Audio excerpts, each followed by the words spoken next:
கிட்டத்தட்ட 3000 ஆண்டுகளுக்கு முன்னாடி நம்மளோட தமிழ் மன்னர் சேர மன்னர்களுக்கும் எகிப்திய மன்னர்களுக்கும் ஒரு தொடர்பு இருந்திருக்கு. கொஞ்ச நாளைக்கு முன்னாடி ஒரு மம்மியோட உடலை கண்டுபிடிச்சாங்க. இந்த உடல் யாரோடது அப்படின்னு பார்த்தா 2ஆம் ராமேசஸ் அப்படின்ற ஒரு எகிப்திய மன்னரோட உடம்பு. இவரோட காலம் பாத்தீங்கன்னா கிமு 1300, அதாவது 3300 ஆண்டுகளுக்கு முன்னாடி வாழ்ந்த ஒரு எகிப்திய மன்னர். இந்த மன்னரோட மம்மி உடம்புல தாங்க அதிசயம் இருந்தது. அது என்ன அப்படின்னா அவரோட மூக்கு பகுதிகளில் மிளகு காணப்பட்டது. இந்த மிளகு அதிகம் எங்க விளைந்தது அப்படின்னு பார்த்தா தமிழ்நாட்டிலையும் தமிழ்நாட்டை சுத்தி உள்ள பகுதிகளில் மட்டும்தான் அதிகம் விளைந்தது. குறிப்பா இங்கிருந்து தான் மிளகுகள் நிறைய நாடுகளுக்கு ஏற்றுமதி செய்யப்பட்டது. இதை நான் சொல்லலைங்க, அகநானூறு பாடல் ஒன்று இத தெளிவா விளக்குது. எவனவர் தந்த வினைமான் நன்களம் பொன்னோடு வந்து கரியோடு பெயரும் வழங்கெழு முசிறி.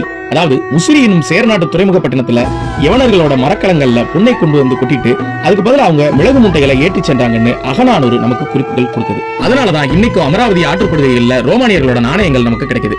இதன் மூலம் நமக்கு என்ன தெரிய வருது அப்படின்னா கிட்டத்தட்ட 3000 ஆண்டுகளுக்கு முன்னாடியே சேரர்களுக்கும் எகிப்தியர்களுக்கும் ஒரு நல்ல வணிக தொடர்பு இருந்தது அப்படின்னு நமக்கு தெரிய வருது. இந்த காணொலி உங்களுக்கு பிடிச்சிருந்தா லைக் பண்ணிட்டு நமது பக்கத்தை சப்ஸ்கிரைப் பண்ணிக்கோங்க.